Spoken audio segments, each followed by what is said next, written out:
friends. This is John, your host of Dairyland Frights. And make sure, wherever you listen to Dairyland Frights, to rate and subscribe us. Give us 5 stars. We truly appreciate it. And make sure you give us a review so we can see how we can improve the show, make it better, and stay spooky.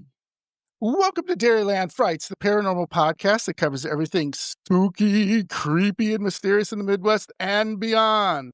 I'm your host, John, as always, and today I welcome one of my favorite guests. He is what I would call a Renaissance man because he does so many things. Rob Gutro, author, paranormal investigator, pet medium. What else are you, Rob?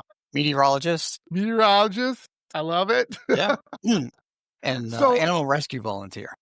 Animal rescue volunteer. And I love all that. So Rob's been on a couple times before. Some of my best downloaded episodes, Rob, which I love. And Rob was kind enough last year in October. He was on with other mediums and they were talking. We had a blast talking about, their craft and how they view different things, dealing with the paranormal and supernatural, spiritual world. It was a blast. So I wanted to have Rob on again because he has some new books out, which I have been looking through and reading and enjoying. Thank you very much for sending me this, Rob. So one of the things, and correct me if I'm wrong, but Rob has 6 #1 new releases on Amazon. The first one, Ghost of Linville Manor. Second one, Haunting of Emory Estate. We'll talk about those. I'm so excited. A Ghost of the Birdcage Theater on a medium's vacation. We talked about that in our first episode with Rob. We didn't get to it, but, obviously you were to Tombstone, and that's a very famous haunted theater dealing with Wild Earp and all those good guys. Ghost of Ireland, which we kind of talked a little bit in the first on his vacation, which I love it. Pets in the Afterlife, and also another Pest in the Afterlife from Messages from Spirit Dogs, Messages from the Spirit Cats. So I love Rob because he's so well-rounded, and like I said, I like to call him a Renaissance man because he does so much. He's so talented, and again, every chance that I can get him on the show, back on the podcast, I love it. So welcome so much. Thank you, John. I hope I can live up to it. I built you up. You did. Thank you. I did. So Rob, let's just get right into it. Let's talk about with your books and everything. Where do you want to start? Which one do you want to start with? I think we can start with the Haunting of Emory Estate because that one came out in January. Yeah. The next book that is on my list comes out in a couple of days. There we go. We can start with Emory first because it was a very unique experience for me. Yeah, and it was is an historic property. It's in Massachusetts. It is the whole thing was put together by a paranormal investigator that I met during a Paracon in 2022 or 2023. It's hard to remember. Her name was Monique Toussoon. Monique is very unique in the paranormal field. Here's a quick look at the cover. So Monique over here is the only paranormal drag queen. I love it.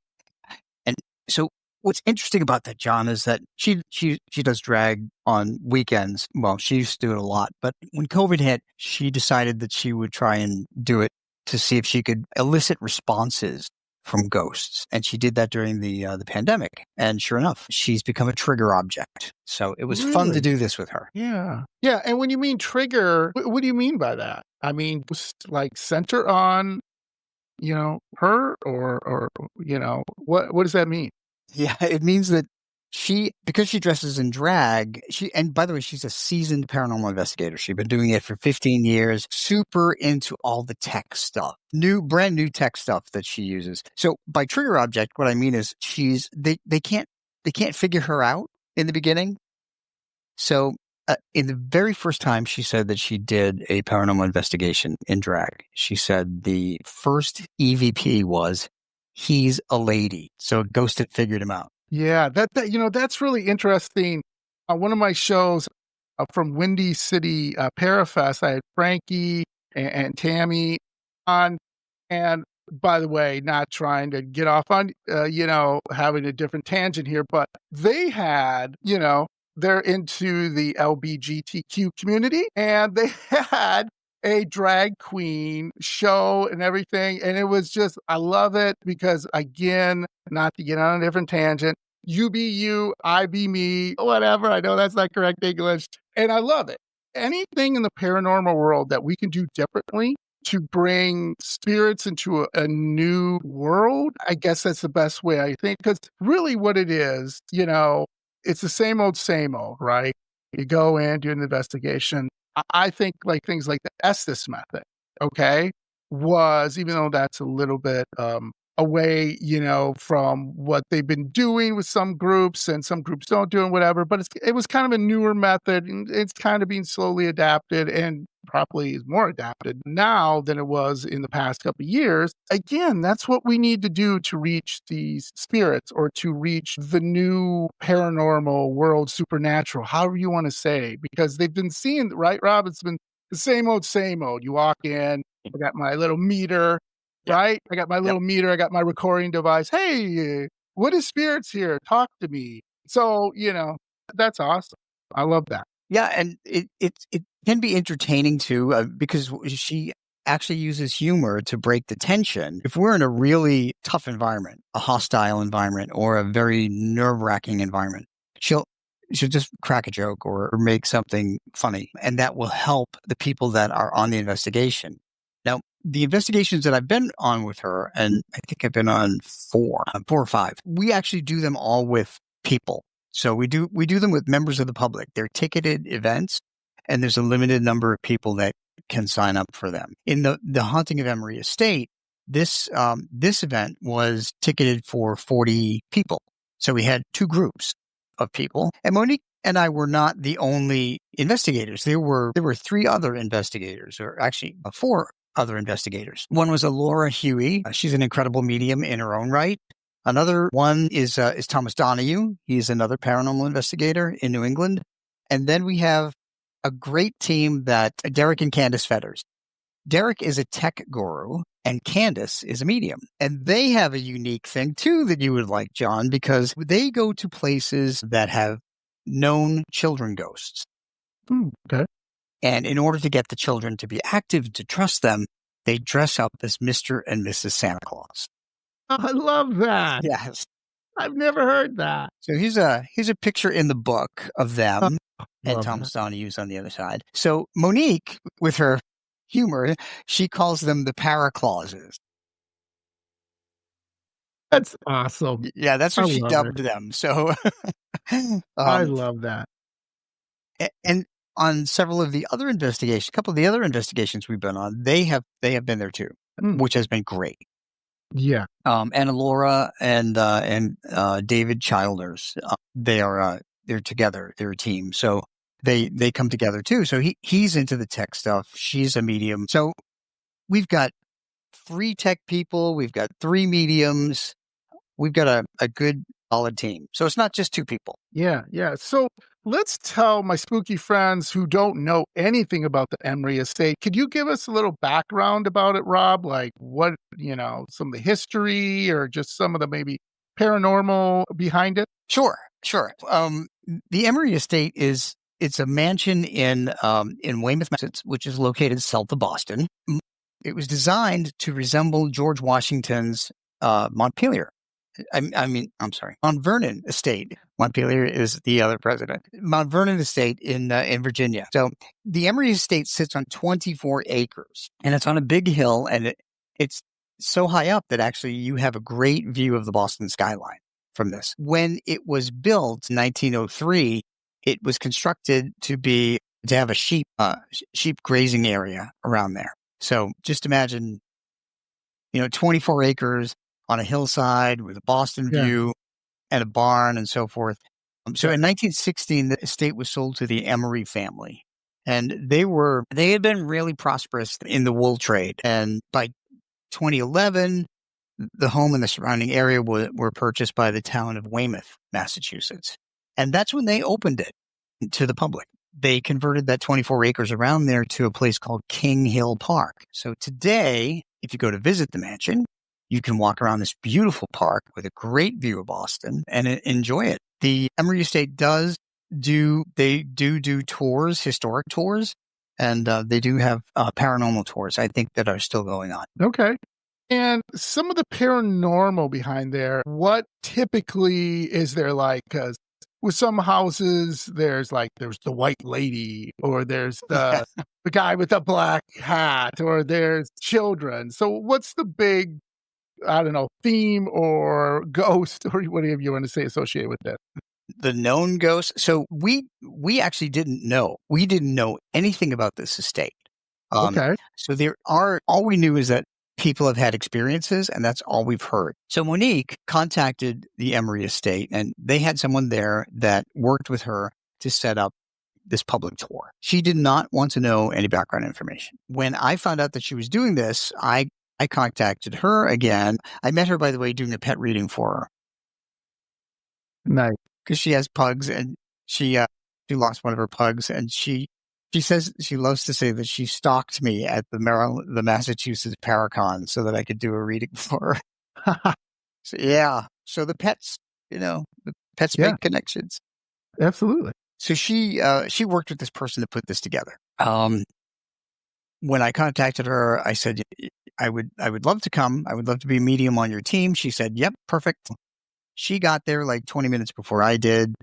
When I pulled in and I was walking to the house, John, I got this really strong sense of foreboding that something was not right in the house. Does that ever happen to you? Have you walked up to a particular structure and felt like this is not going to be good? Yes, absolutely. I've told people when I was house hunting years ago now, we were with the real estate agent, and I went into the house and I just felt weird.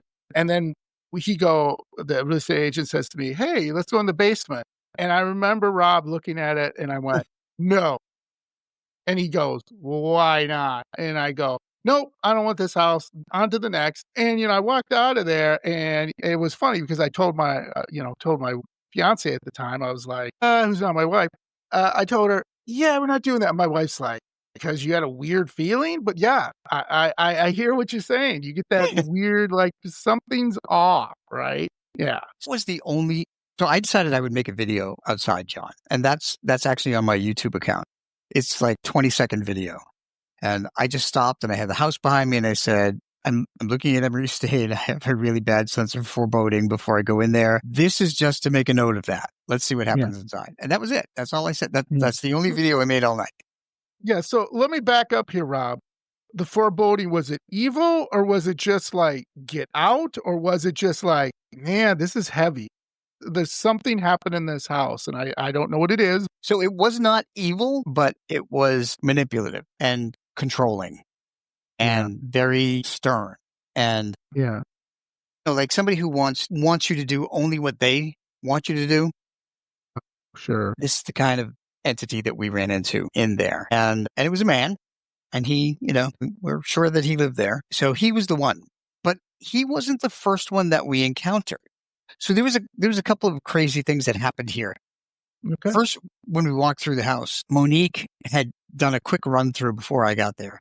Just walk through. And there's a basement, and there are 3 levels. And there's also what I call a crow's nest. It's actually it sits on the top of the mansion. And it has it's a lookout where you can see a 360-degree view around the property, including the Boston skyline. Hmm. That particular area really troubled me going up the stairs to that lookout. Yeah. And there was residual energy in there. So for the folks that don't know, residual energy is energy impressed within the walls of a structure based on emotions that somebody was feeling at the time. Sure. Well, whoever used to run up into that structure was afraid. There was fear emanating from the walls of that structure. And I just thought, why would anybody be afraid up in this beautiful place where you can see 360 degrees? Yeah. Well, it was from a child. So that didn't sit well with me. And then we would later come to find out that the man who was controlling was likely responsible for those feelings of fear within the children. Yeah. Right. Yeah, and that's usually the case, right? So, one of the things I wanna ask you, Rob, can you share, like, a surprising or challenging thing you learned during the writing of your book? And maybe also during your investigation? Something that, was surprising or challenging to you, whether writing the book or, doing your investigation? I'll go about during the investigation. One of the things that we always caution people is that ghosts, being negative emotional energy, can influence the way you feel.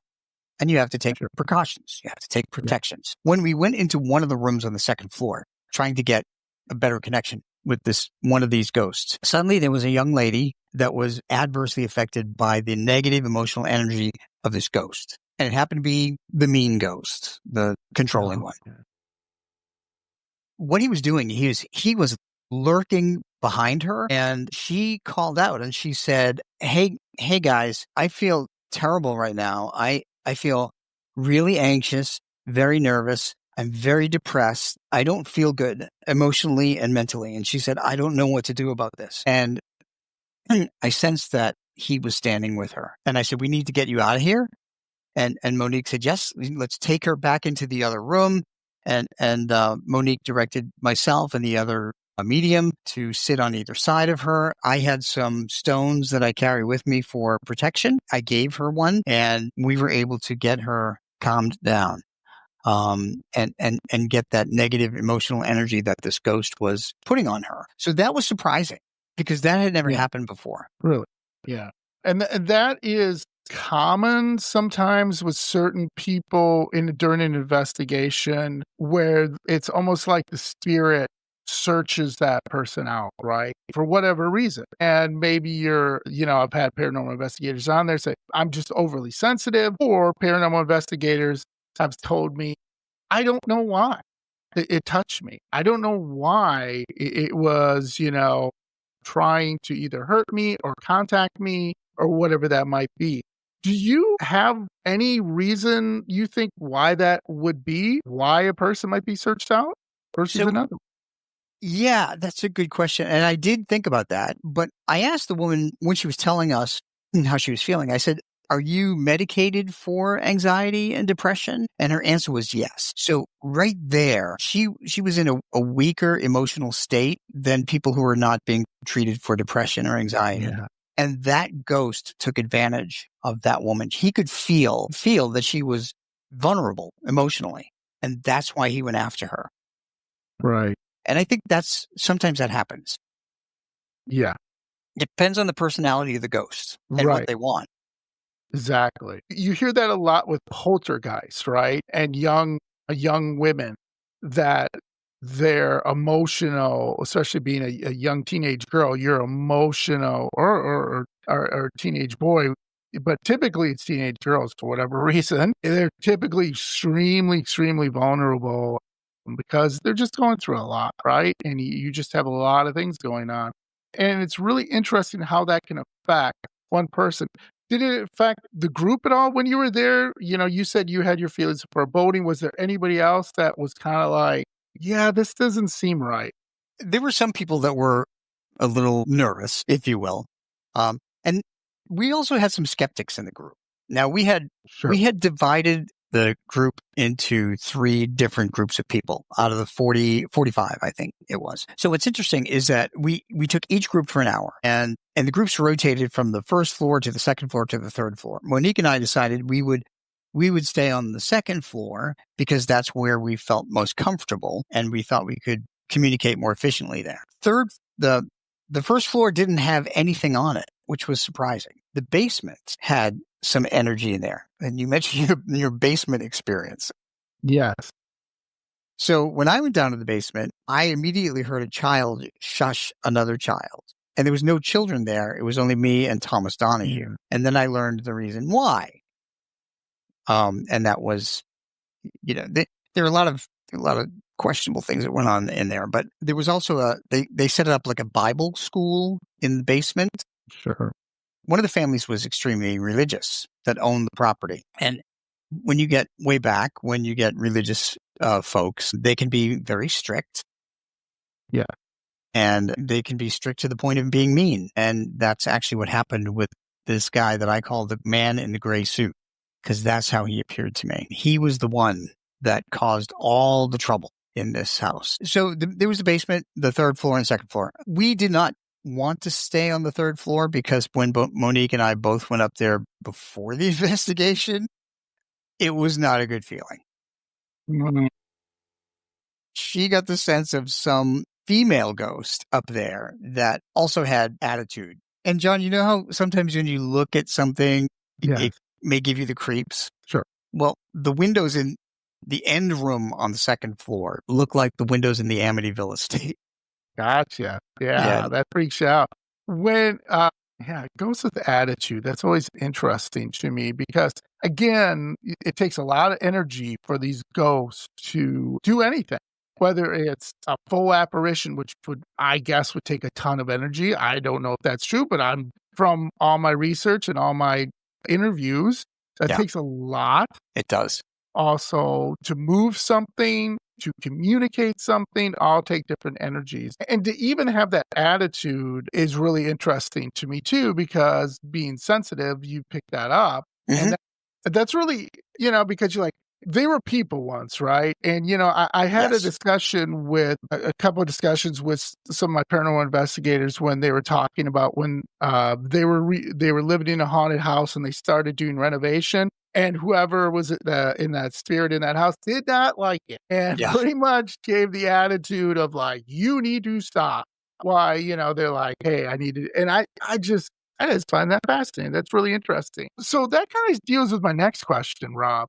So, like, in your experience, because you said you had a whole different group of people and you went through this and everything, and we'll talk about a little bit more about that. But what's always interested me, and like I said, in your experience, what are some of the most common misconceptions the public has about paranormal investigation? That you should, a misconception would be that you should provoke them and get them mad to react. That's the worst thing you can do.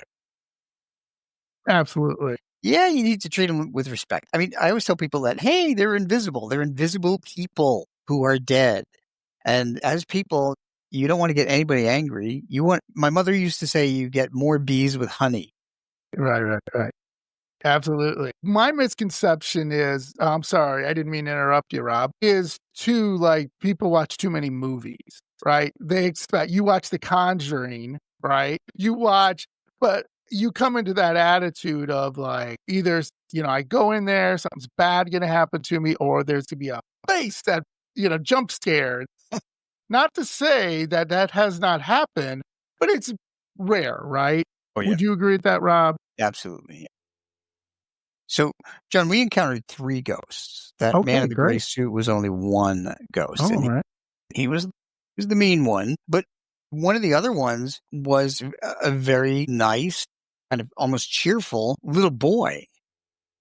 Um, and he was someone that turned out he died, well, on the property, but he didn't belong to the family. He wasn't a member of the family. He chose to stay there, earthbound, in the mansion because he died on the property.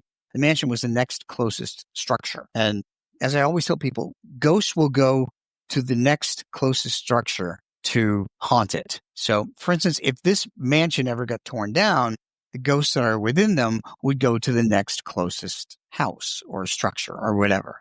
And that's where they would go. But this little boy died outside, and we have an idea of what happened to him. That's in the book. But he reached out to Monique, and I could sense him, and I could see him in my mind. As a matter of fact, I drew a sketch of him reaching out to Monique, just as I drew a sketch of the man in the gray suit. You probably can't see this, but it's in the book when he was reaching out to Monique. We had everybody, we had our group sitting around this room, around this big table, like a conference table. Monique had set up her laptop and her Phasma box, which provides vocal answers to questions. We had tripwire that was triggered by electromagnetic fields lined around.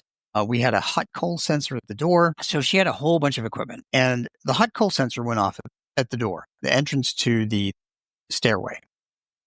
And we sensed a little boy there. So we asked him to say something to Monique. And on the Phasma box came out the words, "Hi, Monique," clear as day.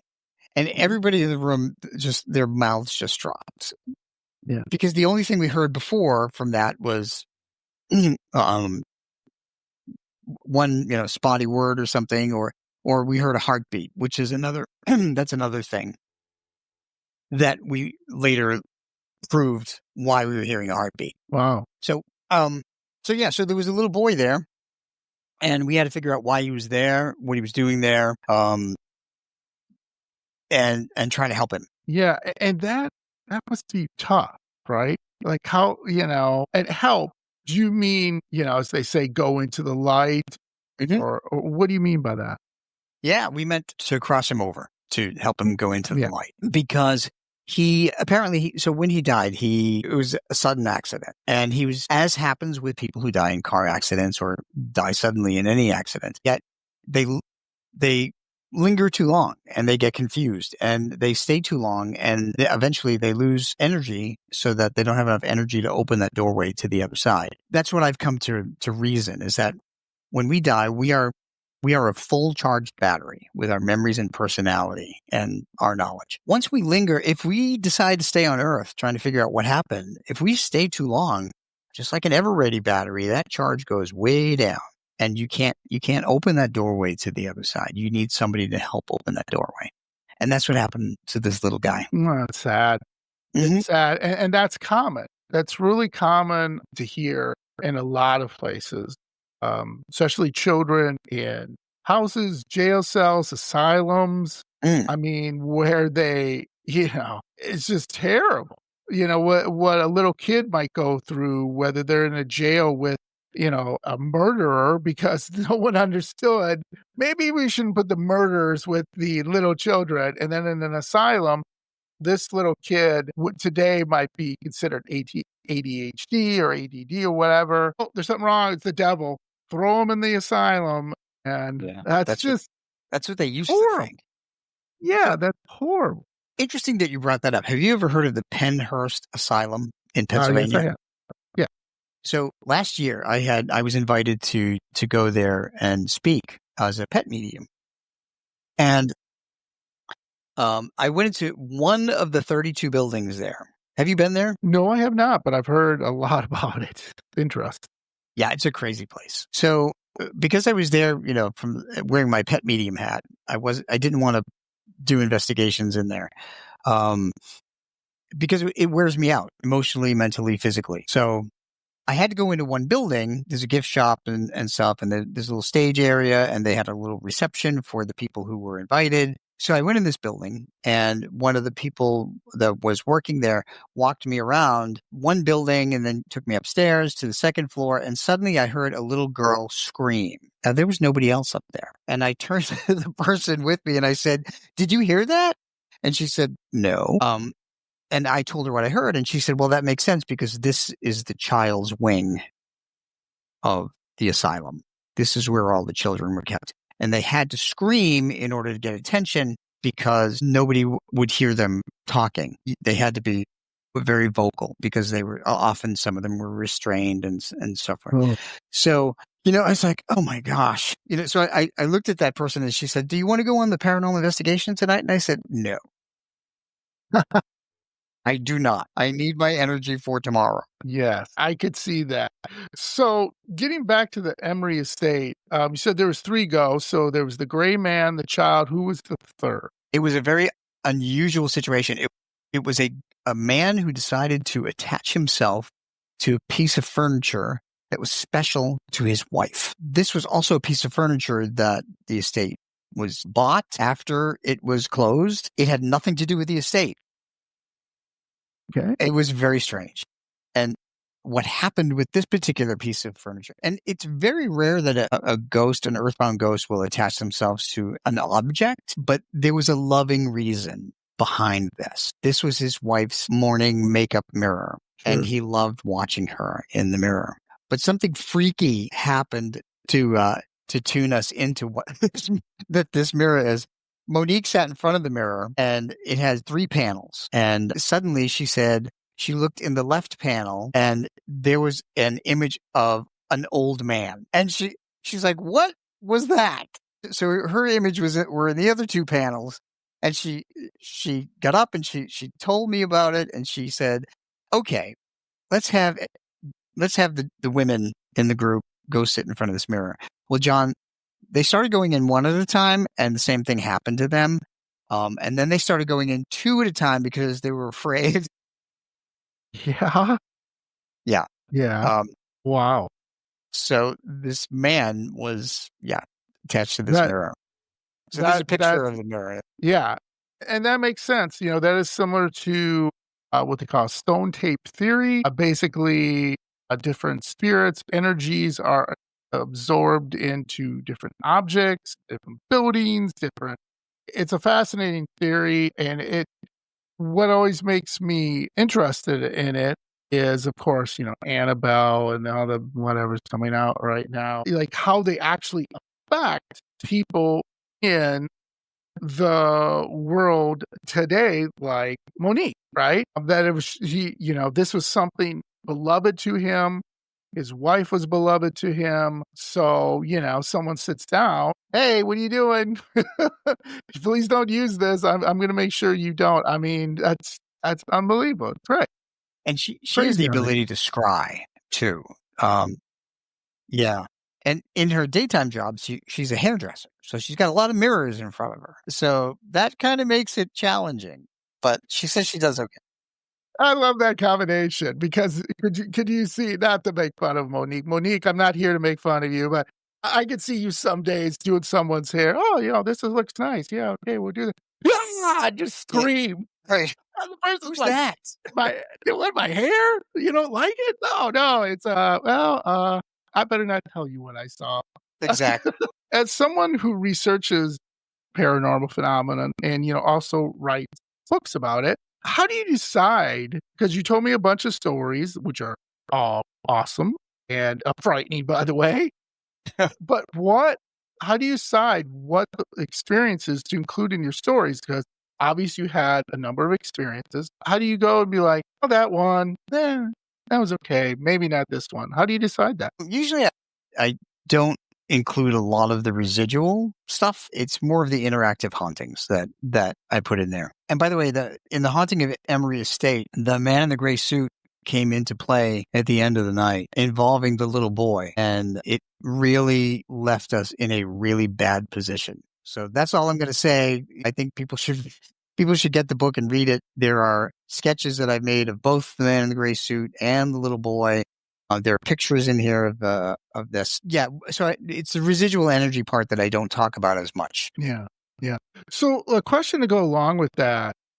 And this happened to me, and this is probably, I'm guessing, happens to you. So when I've been researching things for certain topics, I'm going to be maybe talking to a guest or maybe just interested in. I was researching this one demon house in Indiana. It's been on a number of different shows. I did a documentary on it, Zach Baggins, called The Demon House. It's in Gary, Indiana. He has toured it down, is no longer there, but people still go there and believe that there is some type of portal to hell. And it has an effect. I mean, cops, priests, doctors, nurses all have validated when this family came in and, shared their experiences with them, whether the cop comes to the house, them going to the hospital, and all have said that that house is haunted. And it is bad. It's really bad. So when I was doing that, I kind of felt like I was being watched. And I remember I went to my office door because I close it because I like to do stuff after hours for research. That's just the way I work. And something was telling me, "Rob, don't open that door. There's something behind that door." And any experience like that happened to you when you were researching this book where you're like, "Oh, something's off"? Well, not so much when I'm researching, but when I'm there. Okay. Yeah, what always comes as a surprise is when after I do an investigation, then I research the history of the place, and then things start to fall into place. Like, for instance, I didn't know who the man in the gray suit was. I didn't know why he would have that kind of attitude, but then I was able to figure it out based on the history of the house and the people that live there. So it makes a lot of sense why he behaved the way he did and why there was even residual energy of fear in different places throughout the house. So yeah, so those things are surprising, but I kind of want them to be surprising because I have to make sure that the history is included to give the whole picture. Yeah. Yeah, absolutely. And so you didn't feel anything followed you home from the Emory estate? You didn't feel like when you started putting this book together, like, I think the man in the gray suit wants to tell me something, or, maybe you put that sketch in there and something happened. Anything like that? No, typically when we do an investigation, when we leave, we will ground ourselves. And one of the ways that we ground ourselves is we will go to a nearby tree and we will put our hands against the tree and we will let all the negative energy go out through us down to the tree into the earth and be dispelled. You can also take a shower. Water energy is purifying. You can carry those stones of protection. Another thing that the Inspired Ghost Tracking group that I belonged to back in Maryland used to do was they would give people some chocolate. Chocolate raises your endorphin levels as positive energy, and that dispels negative energy. And we had lots of chocolate at the Emory estate. I was going to say, did the kids steal it? Because it's There were no chocolate, kids in right? the investigation. Oh, the ghost kid? Ghost kid, yes, ghost kid. Yeah. I should No, have he couldn't. clarified. Yeah. I'm sure he I couldn't was think. wanting it.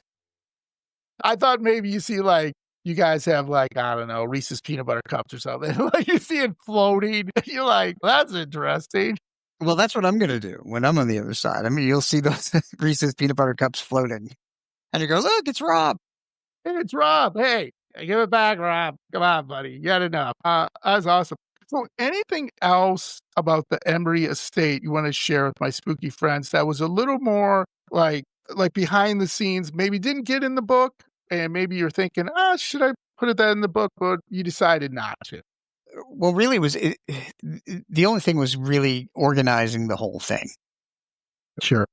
I, I could go on and on about how to organize it, how we gave instructions to each group, how we taught people how to use the equipment, and what kind of equipment we had, and all that. But all intents and purposes with the story to make it flow quicker, I left all that stuff out. So no, there was nothing really that I left out of this investigation. It was only a 5-hour investigation, John. So Okay.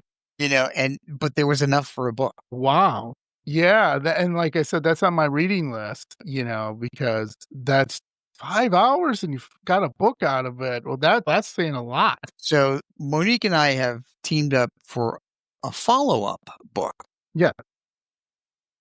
And this one is going to come out January 1, 2026. When we published The Haunting of Emory Estate this past January, we needed to have a place to do our book launch, if you will. So Monique has a friend that manages the Hunt Memorial Library in Nashua, New Hampshire. Now, the Hunt Memorial Library used to be the home of the library for Nashua, but the library outgrew it, so the library moved to another building, and the Hunt Memorial Library is used for events and so forth. So we had our book signing there. Afterward, we had a paranormal investigation because the person who manages it said that she has encountered ghosts in working there. So we had 20 members of the public, and that was a 3-hour investigation, and we had much more. So I'm going to give you a sneak peek of the cover. Nobody has seen it yet. All right. This is The Haunting of Hunt Memorial Library. Wow. So yeah, so once that comes out, we'll talk about it. It's crazy. Yes, please. But there's another book that comes out in 2 days. Yes. Yeah. This one, Ghosts of the Linville Manor, investigating Maryland's most haunted house. Yes. I was reading what you sent me on here and everything. And yes, it says you can stay overnight in Maryland's most haunted house and read about the many ghosts there in a new book called Ghosts of Linville Manor, investigating Maryland's most haunted house. And then obviously what I think is really interesting is you have all these different things you can talk about your paranormal team. What was called in about an unruly ghost in the basement. It's always that basement, right? The basement. So what happened with that? So as you mentioned before, renovations will not sit well with unearthbound ghosts. Yeah. And that's what happened. We were called to, I actually got the call from the owner of Linville Manor. And he had bought the house not too long ago. And he was fixing the house and updating the house so that it could become like an event place and people could rent the house out and stay overnight. He encountered a lot of ghosts when he was there. In the basement, he said that he wanted to make it into a tiki bar in the basement. Okay. And there was an old boiler down there and a whole bunch of old things. And when those things got moved out, that's when everything started happening. And he didn't say that. He didn't know that. When I got there and I was doing the investigation with another medium and Tom, my other half, I asked him, I said, so what happened? When did this start? And he said 3 weeks ago. And I said, well, what happened in the basement 3 weeks ago? And then he told me that the boiler was removed. Now, here's the other thing. The existing house, this one, was not built until 1852. Previously, there was a house that stood there before, and it burned down. Mm. So this house is built on that original foundation. It was that original foundation, even the stone part of that original foundation, that was disturbed. And that brought the ghost forward. And he was not happy. He was absolutely not happy. So we had to figure out who he was and why he was there. And that's in the book. That's in the book. And yeah, I look forward to, again, reading that and everything. What do you think, like, when places burn down and you build back on it? I understand, like, Native American burial grounds. In some areas, basically, houses and neighborhoods are built upon burial grounds, especially of Native American.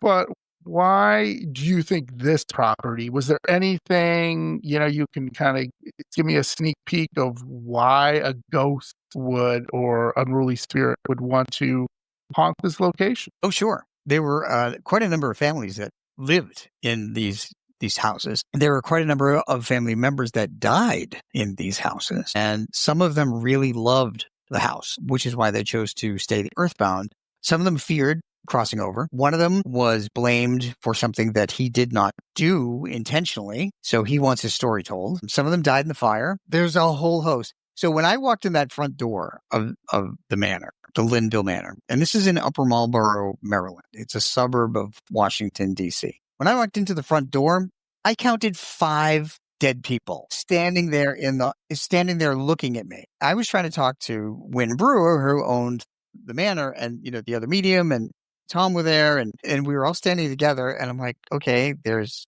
this guy and there's this woman and there's a little girl. And when I talked to Troy after we moved out of the hallway, I said, Troy, can you tell me if you sensed anybody in the hallway watching us? And he goes, yeah, funny that you mentioned it. There were 5 people. One of them was a little girl, et cetera, et cetera. And like, okay, just check. Yeah, I mean, and obviously that's in the book and everything. 5, that's like walking into, like, when you show up late at a party or something, and everybody, like, turns around at you, and you're like, "Hey, everyone?" That's unbelievable. Yeah, because they want to know who was coming into their house. Yeah, right? What oh my goodness. That wasn't all of them either. Really? Yeah, that was not all. So when you say all of them, do you have a grand total? I didn't add them up, but we had to cross one over. That was crazy. Okay. Yes, we had to go up to one Obviously particular in the book. room to do that. Yeah.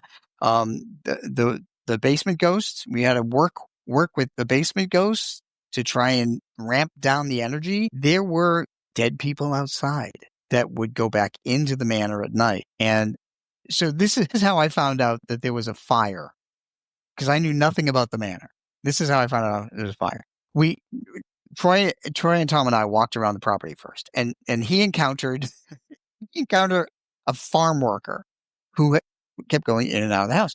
And he's like, okay, obviously there was a farm here. He sensed that there was a horse barn in the back, and confirmed later by Wynn Brewer that there was a horse barn. He encountered the spirit of a dog who had crossed over with a tragic story. We confirmed that. That's in the book. There's so many things that are crazy.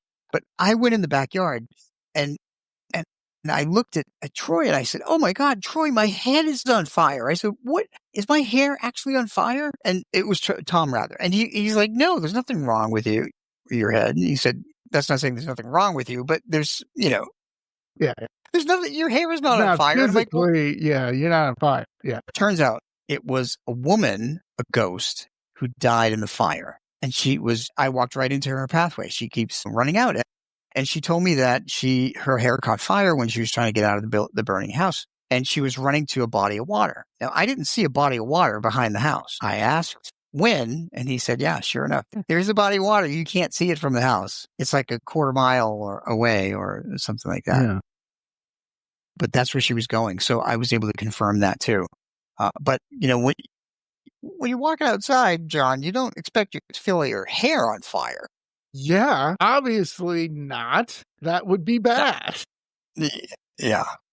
With this, especially East Coast Maryland in that area is rich in poltergeist, ghosts, just paranormal in general. So was this a label the owner said this is the most haunted house in Maryland, or is this really the haunted house in Maryland? He's done some looking into the different hauntings in Maryland. And so in one of my books, Case Files of Inspired Ghost Tracking, there were 8 ghosts in a manor in Maryland in a suburb of Baltimore, but this one has more. And they're all from different time periods. That's so interesting. That's so interesting to me that can happen. And you could do overnight stays there. Is that correct? Yeah, people can rent the manor out, kind of like an Airbnb, if you will. Yeah. And they can rent it out and they can stay in different rooms. One of the interesting things about this book too is that Wynn has a what do you call it? A journal that he keeps open for people who visit, and they write down their experiences. And there are quite a few of their experiences also in this book. So it's not just me. It's not just our team. It's not just the owner. It's people that actually stayed at the manor that have had a lot of crazy things. I've heard of that at different Airbnbs that are haunted or whatever you want to call it, bed and breakfast, and so on and so forth, and people writing that down. Personally, I would write, "Oh, I see a ghost," and then run. And then people would be like, "That's it? Okay." Is there any room that is more haunted than others in a Linville Manor? Like, this is the room you got to stay in. The ballroom, the lounge. There's a number. The overlook bedroom. There's a bathroom. It's in pink, and it's called the non-believer's bathroom. So you don't have to stay in a particular room. You can just go up to this non-believer's bathroom, and you will be unnerved. There's a chapter in the book about that particular room. So every room has a chapter in this book, and the different experiences that happen within each room. I love that. Yeah, that's definitely an interesting read, and to find out, wow, so many different rooms have so many different paranormal experiences in it. So let me ask you this, Rob. You said you had skeptics in some of your groups and everything. Yes. How do you handle that? Because it's nothing you want to turn them off the paranormal, but you also don't want to sit there and argue for the next how many hours. That was the light. That was dust. And I use orbs as a big thing. So I am not, even though I love the paranormal and everything, orbs to me, I can see how it gets tricky. Because I've spoke to a lot of paranormal investigators and they're like, yeah, 90% of them are not what you think they are. How do you handle when the skeptic is like, did you hear that? And then they go, no, I didn't hear anything, Rob. Did you see that? I didn't hear any. I didn't see anything. So how do you work with that part? Well, I usually ask if there are other people that heard the same thing or see the same thing or feel the same thing. Cold spots are one thing that people will feel. And I will check to see if there's a draft coming from somewhere to try and, debunk it. But it's really seeing if anybody else in the group experienced the same thing. I agree with you about orbs. I have found in all my years of investigating that orbs, generally the ones that have colors and designs in them, are more likely to be a genuine orb, which is an earthbound ghost or a spirit who's crossed over in the most simple form that requires the least bit of energy. And in some of the orbs, actually, that we have pictures of in these books, there's one that has a face. So you can actually clearly see the face. And it's a face of a woman who was murdered in a home that I did an investigation in. So some of them do. Yeah, right. It's a tricky subject, right? Yeah. Yeah, it's a tricky subject. But when you're doing a public paranormal investigation, John, and you've got Yeah. members of the public and some of them are skeptics, that energy winds up being blocking. It actually blocks the Yeah, that's energy what I was from gonna ask. the ghosts that want to communicate. So when we did our third group when we got our Emory Estate, and we were upstairs on the second floor where we had been communicating with the little boy, where we had been communicating with the man in the gray suit, suddenly everything went dead. We're like, this doesn't make sense because we had two groups for an hour and a half apiece, and we were actively communicating with two different ghosts, and now suddenly there's nothing. So we moved into another room. That's when the man in the gray suit took advantage of that woman with depression. Then we moved out of that room because that was not a good room. Right. So the people who are very skeptical should probably not go to a paranormal Mm, investigation yeah. because your energy acts as a block. Ghosts can sense who wants to communicate because they really want to tell their story. Anyone who doesn't want to hear their story or acts as negatively in terms of trying to get their story out, you're dampening that energy. Yeah. So let me ask you this too. I've had this interesting discussion again with some of my paranormal investigators and everything. And they said they have gone into areas that have been, how do you say, investigated? I don't know if Yes. that's a word. Yeah. And they said they just there's nothing. Like they can't their medium can't feel anything, whoever's sensitive can't feel anything. And so my question is, do you think ghosts, just like people, are like enough, just Sure. don't yeah. Yeah, absolutely. And I've also found that ghosts will talk to the people they want to talk. It's just like being a living person. There are certain people that we feel drawn to that we want to talk to. And conversely, there are people that we don't want anything to do with. And ghosts do the same thing. Yeah, yeah. I think that's again, as a skeptic, I can see why you can be like, "Really?" But they were people. They were people once, whether being mistreated, whether doing something good or something, who knows, where you're a person. It's just like, when we both pass on, let's say we stay in our homes and someone comes in and is painting the bathroom red. We're like, "We don't want that, it's that," like, "Paint it red, that's terrible," we're gonna be like, probably, "Hey, stop it," because we're like, what are you doing to my house?" It's you still think it's a part of you, and that's what a lot of ghosts do, right? Hmm. That's what, unfortunately make bad ghosts or evil ghosts, and sometimes a good ghost, where they're trying to help, whatever they may be trying to, they did not get in their past life. Who knows? So again, I find that really interesting.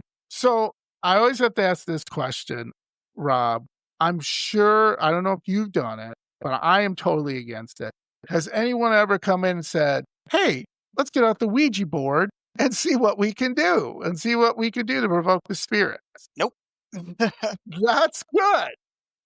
And why is that a bad thing, you think, or a good thing, maybe? So Ouija boards are a tool that you can use to communicate with either earthbound ghosts or spirits who have crossed over. But what you're doing is you're opening a doorway, and this doorway is extremely wide. And so that means anybody can come in, not just the people that you're hoping for. And sometimes the people that you're hoping for don't come in. Yeah. So so we absolutely do not use Ouija boards. And for those people who are using them, hey, learn how to protect yourself first before you mess with that. I have been on, I think I've been on 5 cases where people in families have used Ouija boards. And then in one particular case in Maryland, I remember where 5 people got physical illnesses. One of them developed a heart disease. Another one came down with cancer. They Ugh. were diagnosed with cancer after this Ouija board, months after this Ouija board had opened up negative energy. Somebody else had a respiratory thing. I don't remember what the other 2 ailments were, but all that negative energy came in and it physically affected the people in the house. So yeah, don't mess with Ouija boards. Yeah, absolutely. And I think that's really interesting. Also, before we wrap up here, I have a couple questions for you. Mhm. Sure. I have to ask. So, The Warrens, I'm going to eventually do I guess, a show on them because I think with the Warrens and Annabelle, and now I don't know if you heard this young man who's a comedian and this other paranormal investigator has bought or leased the Warrens' house and all their, how do you say, trinkets or whatever you want to say. What do you think about that? Do you think that's a good thing? Because to me, I think it kind of puts a stain on the paranormal. Not to say we don't want to make money. Let's be honest. It's all right if I could quit my day job and do this full time. Is there money in this? Sure. What? Maybe. Well, the Warrens have proved it, and Zach Baggins and some other people have. But Yeah. they've done it in ways that are very questionable. Very things where you're like, maybe did a little more harm than good with that. So, do you have any feeling about Annabelle Dowd? Because unfortunately, a gentleman, Don Rivera, lost his life to it, supposedly. And other people have had some bad experiences with that particular dog. I don't have an opinion one way or the other. All I know is that because it's an object, people can impress negative emotional energy upon it. And then people who are sensitive can feel negative emotional energy. That's why I don't like to go antique shopping. Because Okay. people who love antiques will impress their emotions on a piece. And if they are very possessive of a piece, it will come across that is jealousy or negative emotional energy. And I can feel that going into a place. Yeah, I don't have an opinion one way or the other. I really haven't honestly followed it. All I can say is good luck to him. Right, exactly. That's interesting. So I have a fun question, like I said, before we wrap up. So when you're writing, Rob, like what's your fun thing to do? Like, how do you write? Do you write, in a certain room? Do you have tea? Do you have music on? Do you listen to spooky music? What kind of gets you motivated when you're writing? Hugging my dogs Okay. and then Good thing. having about 5 cups of Dunkin' Donuts black coffee Whoa. that's the way I end my night. And I usually write at night and I write in my office, my home office. Sometimes I'll play soft instrumental music mostly. And that's the way I do it. All of my books are based on my experience. They're nobody else's experiences. They're all from like, I carry a journal when I go on these investigations and I write in these journals, and all of these journals have my notes. So this is an idea of a journal. This is my investigation of Wilson Castle with Monique. This will be another book. So I go through this and then I remember things and I take pictures on investigations and then I correlate them with the different chapters that I'm writing. And that's basically how I do it. It's much easier to write when you're writing from experience than writing fiction. Absolutely. For young writers out there, write what and that doesn't mean like, all I know is how to make a peanut butter and jelly sandwich. Well, that's fine if that's what you know, but like your experience in your hometown, right? Your experience in life, what are your experiences? And that's what Rob does. And that's what makes the book come out as when I say a rich tapestry of experiences, and you're reading something that's real, not to say that it's okay to be, writing something that is more fantasy or whatever. That's great too. But it's more interesting, at least to me, to read an author's like, these are my experiences. This is what I felt. This is what I experienced. And that is a great thing. And love to see more of that. So, Rob, tell my spooky friends, hey, October's coming up. Right. It will be a great gift for all your, spooky friends and everyone interested in the paranormal. So you can share that with us, and I'll definitely promote it because sounds like a great book, and I can't wait to read it. Sure. So yeah, so The Haunting of Emory Estate, it's a fast read, but there's pictures and sketches and all kinds of things. You'll feel like you are on a paranormal investigation. Love it. The Ghosts of Linville Manor, investigating Maryland's most haunted house. By the way, on pre-order, this one just hit #1 in 2 categories, and Emory Estate hit #1 in 2 categories as well. So Congratulations. Thank you. I'm really humbled and honored. Anyway, these are 2 great books. This one is also about the paranormal investigation I went on, but has a lot of experiences from the owner and from people that stayed there. And you get to find out the history of the people's lives that we uncovered that were not known before. And you read about crossings over as well. So all kinds of things. I love it. And listening to this podcast, we just scratched the surface. We can't give away everything because Rob's got to, make sure he sells his books and gets them out there and everything too. And the people to obviously, I think we teased you enough that you're going to be like, well, I want to read about, the gray man. I want to read about this unruly ghost. And because I know I do. So thank you so much. I'm always so excited and honored to have you on the podcast, Rob, because I'm the one who's honored, John. so, Really, thank thank you. you. And remember, too, Rob is a pet medium. So, again, Rob, could you just describe how they can get a hold of you if they wanted to talk to you about, a long lost pet? Sure, absolutely. So I do pet readings. I'm booked out a year still, unfortunately. Okay. Yeah. But Well, that's good, I guess. they can go to my website, robgutro.com, or petspirits.com, goes to the same place. There's information how to get a reading, and the cost of the reading. It's pretty minimal.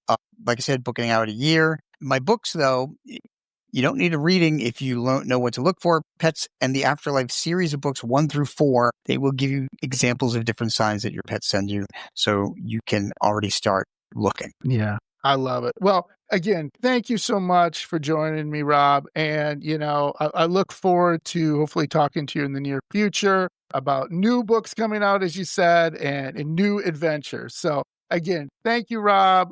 Really appreciate it. And you're the greatest. And we will talk later. All right. Thanks, John. All right. Stay spooky, Rob.